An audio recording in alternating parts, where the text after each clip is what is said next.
Nah, pada video kemarin saya kan membahas tentang dasar-dasar perpajakan. Yang video ini nih. Sekarang saya juga akan membahas tentang dasar-dasar perpajakan, yaitu yang berkaitan dengan sistem pajak dan tarif pajak.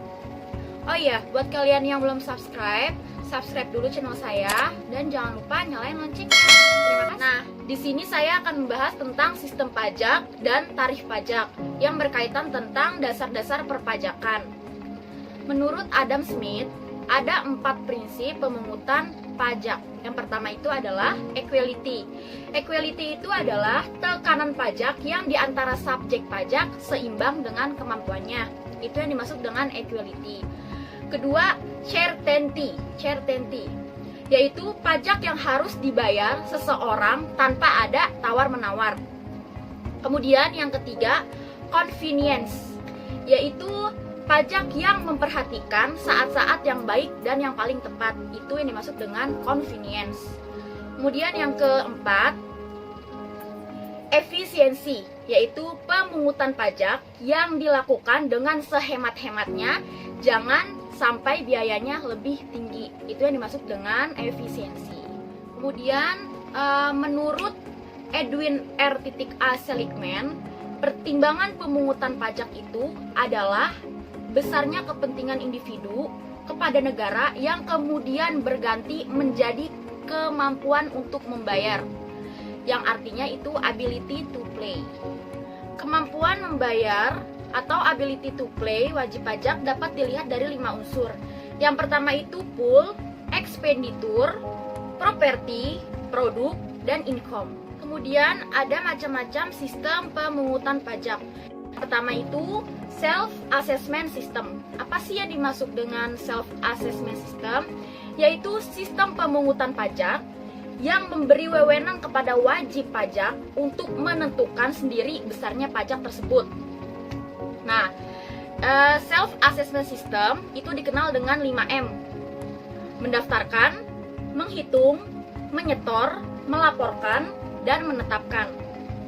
Kemudian ada juga yang kedua, official assessment system.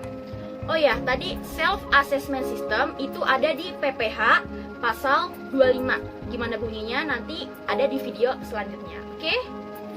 Lanjut ya. Yang kedua tadi official assessment system, yaitu suatu sistem pemungutan yang memberi wewenang kepada pemerintah untuk menentukan pajak yang terutang oleh wajib pajak. Oke, itu ada di PPH pasal 4 ayat 2. Kemudian yang terakhir ada withholding tax system, yaitu suatu sistem pemungutan pajak yang memberi wewenang kepada pihak ketiga untuk memotong atau memungut pajak yang terutang oleh wajib pajak itu sendiri. Dia ada di PPH pasal 21, 22, 23, dan 26. Kemudian ada juga yang dinamakan dengan stelsel pajak. Di sini stelsel pajak yang aku ketahui ada 3. Yang pertama stelsel nyata atau real, yaitu pengenaan pajak yang didasarkan pada objek penghasilan yang nyata. Kemudian kedua, stelsel anggapan, yaitu pengenaan pajak yang diatur oleh undang-undang.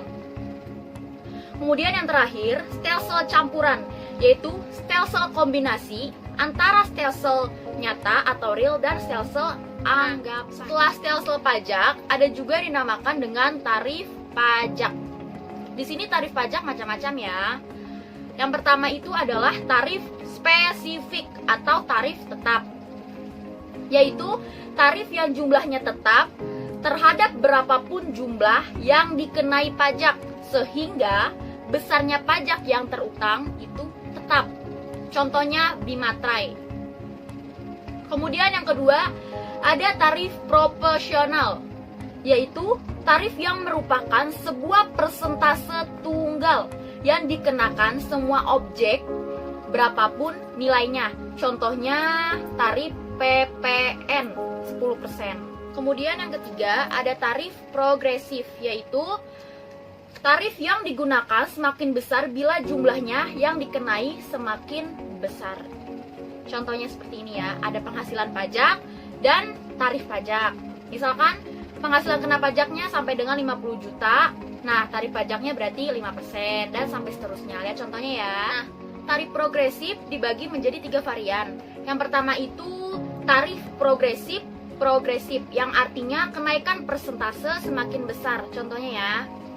Contohnya kayak tadi, penghasilan kena pajak, tarif pajak, dan kenaikan marginal. Bedanya di sini ada kenaikan marginalnya. Kalau yang tadi kan cuma penghasilan kena pajak dan tarif pajak. Di sini misalkan penghasilan kena pajaknya di atas 50 juta sampai dengan 100 juta. Berarti tarif pajaknya 15% dan kenaikan marginalnya 5% gitu. Kemudian yang kedua itu ada tarif progresif proporsional, yaitu artinya susunan peningkatan persentase dari suatu persentase ke persentase berikutnya gitu. Contohnya seperti ini. Kemudian yang ketiga itu ada tarif progresif degresif, yaitu yang mempunyai susunan peningkatan persentase secara menurun. Sama ya contohnya juga, cuman dia beda angkanya. Kayak penghasilan kena pajak, tarif pajak, dan kenaikan margin. Nah, yang keempat ada tarif degresif, yaitu persentase menurun. Berarti tahu dong, semakin meningkat persentasenya, berarti seiring bakal menurun gitu. Itu tarif degresif. Contohnya juga penghasilan kena pajak, tarif pajak. Nah, bedanya di sini penurunan marginal. Kalau tadi kan kenaikan marginal, ini penurunan marginal. Contohnya bisa dilihat ya, seperti di atas 50 juta sampai dengan 50 juta tarif pajaknya 20% dan penurunan marginalnya 5%. Nah, yang kelima atau yang terakhir itu tarif ad valorem. Apa sih yang dimaksud dengan tarif ad valorem? Yaitu satu tarif dengan persentase tertentu yang dikenakan atau ditetapkan pada harga atau nilai pada suatu barang. Nah, ada juga tuh yang dimaksud dengan hambatan pemungutan pajak. Di sini ada 2 hambatan pemungutan pajak. Yang pertama perlawanan pasif, yaitu perlawanan inisiatif atau usaha diri sendiri. Nah, perlawanan pasif itu disebabkan 3 faktor. Yang pertama struktur ekonomi, yang kedua perkembangan moral dan intelektual penduduk, dan ketiga teknik pemungutan itu sendiri, pajak itu sendiri gitu.